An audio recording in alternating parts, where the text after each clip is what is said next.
Živjo in lepo pozdravljeni v ponedeljkovem angelskem navdihu. Manca Razboršek je moje ime in sem life coach in pa transformacijska mentorica ženskam, ki želijo aktivirati svojo žensko esenco, uživati v življenju in navdihovati druge.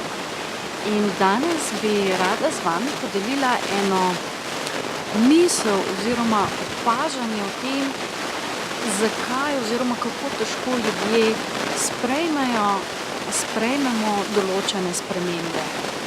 In sicer velikokrat nam je lažje sprejemati in tolerirati neudobje, ki ga poznamo, kot ugotoviti, da nam bo morda bolj udobno, čeprav nam je nepoznano.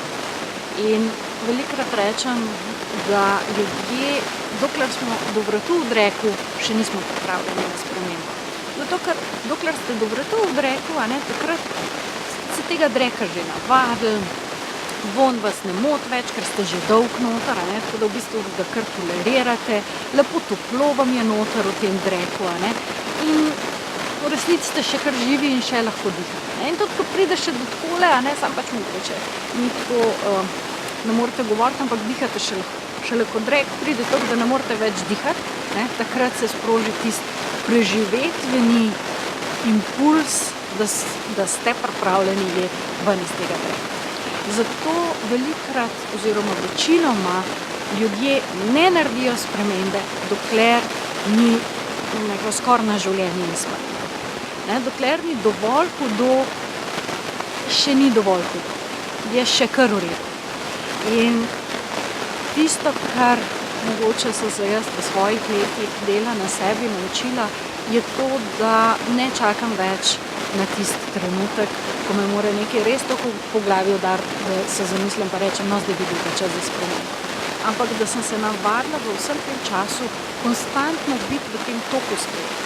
Ker edina stalnica v življenju se sprememba.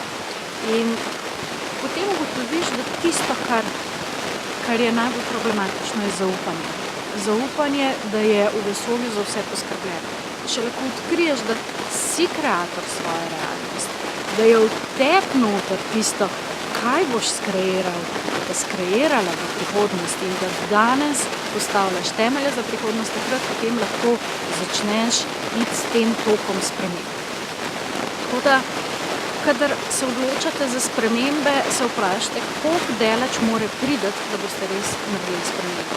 Koliko hudo vam mora biti, da boste res naredili spremembo. In takrat boste pripravljeni na to spremembo, ker enostavno se boste lažje odločili, a ste pripravljeni čakati tistega trenutka, ko vam bo to hudo, ali boste že pripravljeni. Tako da tukaj bi jaz svoje opažanje, svoje razmišljanje zaključila in dala besedo angelom, da nam povejo, kakšne so tiste energije tedna, ki nas čakajo, kaj je tisto, kar v tem tednu lahko pričakujemo in kjer je kolektivna energija tista, ki nas ali podpira ali pa nam daje neki smernic. Prva karta je kraljica ognja. Kraljica ognja, ki pravi, razprite krila in poleti.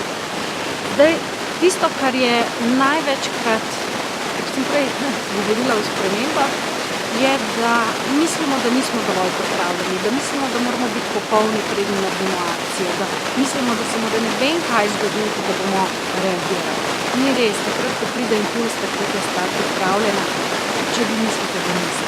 Tako da v tem tednu dajte si dovolj razpreti svoja krila, dajte si dovolj narediti tiste stvari, za katere mislite, da mogoče še niste pripravljeni in v resnici pa nismo pripravljeni. Takrat ponovno pričakujemo, takrat običajno moramo skočiti. Tako da, če ne boste naredili koraka, ne boste začeli uvajati. Naslednja karta je Lučija in Arhangelija.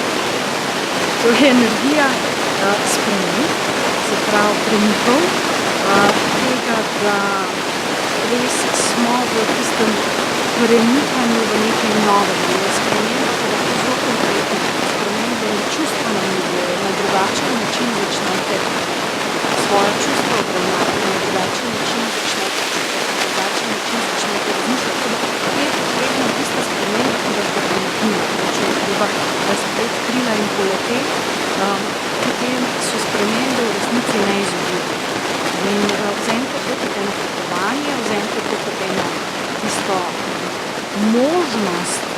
se razvija.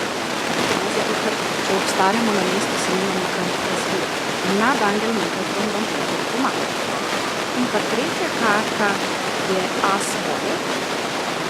As vode pa pove, da na čustvenem nivoju, da je tisto, kar nam omogoča duhovno rast, kar nam omogoča, da vklopimo intuicijo, kajti pri spremembah ima razum še najmanj zraven. Pri spremembah je pomembno, kaj čutite ob tem, kako razmišljate, koliko se odprete, koliko zaupate, in predvsem na čustvenem nivoju, da se odprete nečemu novemu, nečemu, kar mogoče še ne poznate. Tako da energija, ki vam omogoča, da se premaknete, čustva, ki vas pri tem vodijo, ko se odločate ali pa ko sledite neki poti, da se vprašate, kaj v tem čutim. Ko pomislite na zadevo, greste noter, pomislite na zadevo, katera čustva se prikajo, kateri občutki se prikajo. In dajte temu slediti. Ob vsem tem vas pa nadangel Metatron zagotovo lahko podpre v tem tednu, tako da dajte si v tem tednu res dovolj premikati. Res si dovoljte poleteti. Mogoče še ena taka luštna, predstavljajte si, da imate angelska krila, preden se odločite. Predstavljajte si, da v zadnji tam v paticah zrastejo angelska krila. In ko razprete ta angelska krila, takrat začnete razmišljati o tem, kaj narediti, kako narediti in odgovori se bojo pojavili. Tako da želim vam en čudovit teden. Tisto, kar vam še ostane, je, da se v tem tednu lahko prijavite še na dogodek Zaljubi se vase, kjer bomo pogledali vse tiste stvari, zakaj sami sebe ne cenimo dovolj, da se pustimo stati ali pa valjati v tistem dreku, tlele noter, in kako s pomočjo te ljubezni do sebe, s tem, da začnemo sebe ceniti, da začnemo sebe vrednoti, da imamo sebe radi, res tisto, da se sprejmemo in da naredimo tisti premik ven iz dreka, kakršen bolj že je, tisto bomo delali 30.8. na delavnici Ljubi sebe. Več lahko vidite spodaj na linku, se tudi prijavite in se vidimo, ko bomo se odpirali ljubezni, ki prihaja iz izvora, ki ni prihajalo angelska odločnost. Če bomo